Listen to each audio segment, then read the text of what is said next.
Japan ជាមួយនឹងចិនកំពុងទាស់គ្នាភាពឆ្លើយរបស់ចិនវាមិនមែនតែឆ្លើយឥឡូវទេវាឆ្លើយតាំងពីអ្នកការទូតចិននៅកុងស៊ុលស្ថានកុងស៊ុលនៅអូសាកាអញ្ចឹងបានសរសេរប៉ុនប៉ងដោយប្រើពាក្យបញ្ឆិតបញ្ជាងថានឹងកាត់ក្បាលនាយករដ្ឋមន្ត្រីសាណែតាកៃជីដែលជានាយករដ្ឋមន្ត្រីជប៉ុនសប្តាហ៍នេះរឿងនេះកំពុងតែទាស់គ្នាដូច្នេះអរិយាប័ត្រឆ្លើយនេះវាល្អម្យ៉ាងដែរជប៉ុនបើគាត់រៀបចំប្រទេសគាត់ទោះបីគាត់អត់មានគ្រាប់នុយក្លេអ៊ែរក៏ដោយក៏គាត់អាចវាយចិនឲ្យឈាមច្រមុះបានដែរជប៉ុនហើយនិងវៀតណាមអាចវាយចិនឲ្យឈាមច្រមុះបានទោះបីគ្មាននុយក្លេអ៊ែរក៏ដោយអូខេអានឹងអញ្ចឹងខ្ញុំចាត់ទុកថាជាព័ត៌មានល្អនៅពេលដែលចិនឆ្លើយដាក់ជប៉ុននឹងរើបំរះនៅពេលជប៉ុនរើបំរះអាកម្លាំង Indo-Pacific វានឹងខ្លាំងឡើងហើយវារុញឲ្យជប៉ុនស្រោះស្រួលគ្នាជាមួយកូរ៉េខាងត្បូងហើយបើជប៉ុនស្រោះស្រួលគ្នាជាមួយកូរ៉េខាងត្បូងហើយក៏សហប្រតិបត្តិការជាមួយអាមេរិកហ្វីលីពីននិងវៀតណាមភាពឆ្លើយរបស់ចិនคล้ายទៅជាឱកាស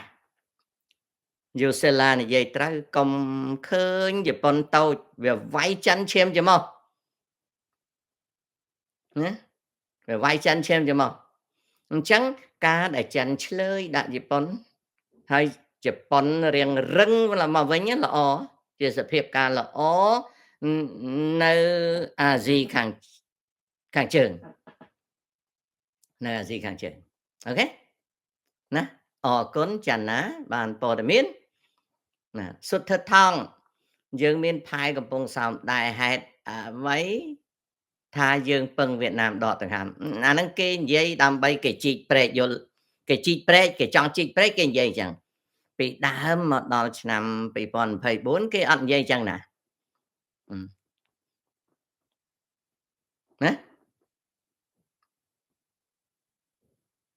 អូខេរ៉ាស់លីលោកតាគិតថាបើចិនវាយជប៉ុនតើតៃវ៉ាន់អាចចូលដៃជាមួយជប៉ុនទេអត់ទេតៃវ៉ាន់ត្រូវរស់នៅដោយប្រុងប្រយ័ត្នមិនអាចលូកដៃចូលក្នុងសង្គ្រាមណាទេពីព្រោះប្រឡោះនៃច្រកតៃវ៉ាន់រវាងដីគោកវាជិតពេកណាកូនណាវាជិតពេកអញ្ចឹងมันអាចនឹងឲ្យតៃវ៉ាន់ធ្វើសកម្មភាពផ្ដេសផ្ដាស់បានទេអូខេណាដាវិត918ពិតហើយបើចង់ឲ្យកូនព្រះអាទិត្យងើបឡើងវិញចិនឈាមច្រមុះចង់មាននុយក្លេអ៊ែរក៏ឈាមច្រមុះដែរណាចង់មាននុយក្លេអ៊ែរក៏ឈាមច្រមុះដែរ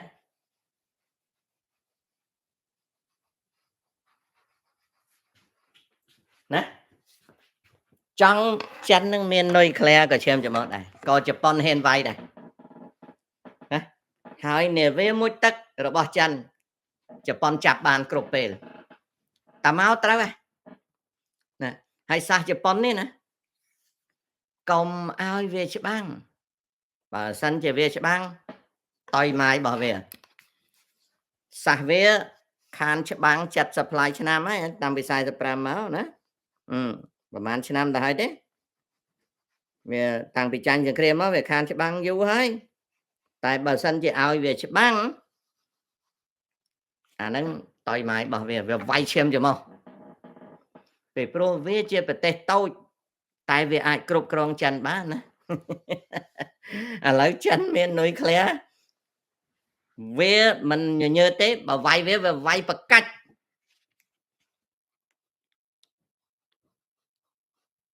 វាវាយប្រកាច់ព្រោះប្រជាជនជប៉ុនជាប្រជាជនគេហៅថា enduring ជាប្រជាជនដែលអត់ធ្មត់ណា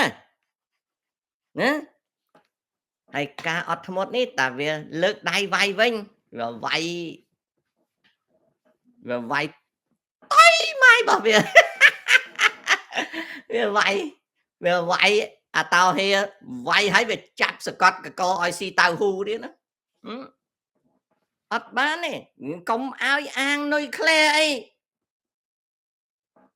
ជប៉ុនវាអត់ឲ្យចិនត្រួតក្បាលវាបានដែរដូចគ្នានឹងសាសយួនអត់បានទេអានោះគឺអត់បានចឹងហ្មង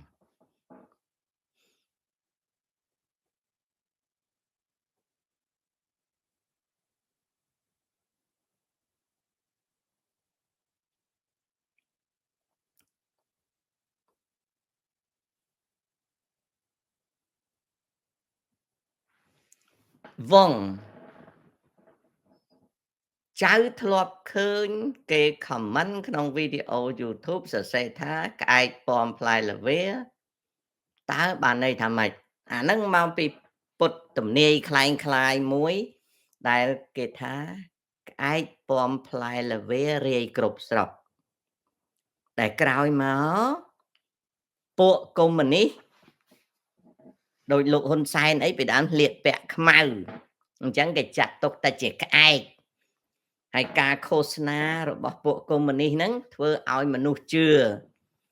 ប្រៀបបាននឹងផ្លែល្វាវាល្អខាងក្រៅប៉ុន្តែវាមានដង្កូវនៅខាងក្នុងបានជាមានពាក្យថាក្អែកពំផ្លែល្វារាយគ្រប់ស្រុកបានសេចក្តីថាពួកខ្មែរក្រហមពួកកុម្មុយនីសឃោសនាស្ដាប់ទៅពិរោះជាប់ចិត្តតែខាងក្នុងមានពឹសពុលអាហ្នឹងមានន័យអញ្ចឹងណាកូនអូខេ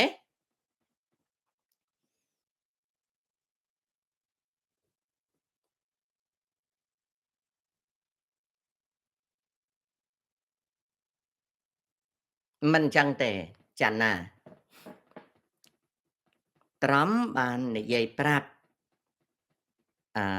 នាយករដ្ឋមន្ត្រីស្រីរបស់ជប៉ុនសាណែតាកាជីថាហេតុដែលកូរ៉េខាងត្បូងបានទទួលចំណែកបច្ចេកវិទ្យានាវាមួយទឹកនុយក្លេអ៊ែរមុនជប៉ុនពីព្រោះជប៉ុនមិនទាន់កែប្រែរដ្ឋធម្មនុញ្ញនៅពេលណាដែលជប៉ុនកែប្រែរដ្ឋធម្មនុញ្ញអាមេរិកនឹងព្រមដាក់ជប៉ុនចូលក្នុងត្រីភាគីនៃការបែងចែកបច្ចេកវិទ្យានាវាមួយទឹកនុយក្លេអ៊ែរអញ្ចឹងអ្វីដែលក្មួយគិតហ្នឹងវាក្មួយគិតអញ្ចឹងហើយប៉ុន្តែជប៉ុនត្រូវការកែប្រែរដ្ឋធម្មនុញ្ញសិនណាកូនណា